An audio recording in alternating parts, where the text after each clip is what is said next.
I can't take it anymore. My mind's about to go to war. I need someone to save me from myself, to hear me cry when I call out for help. I blame it on the voices that are in my head, wondering if they'll ever be put to bed. Feels like I am close to reaching my wit's end, holding out but I'm about to blow it up like a volcano.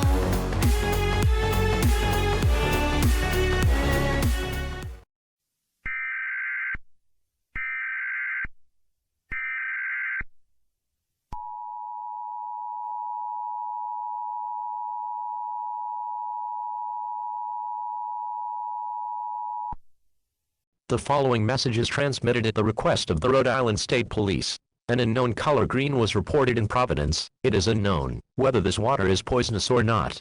All residents are being advised not to approach or touch the water until further notice. In addition, the green waters was able to go through bathtubs, sink and others. If you see any green water in your house, call 911 immediately. Stay tuned for further information.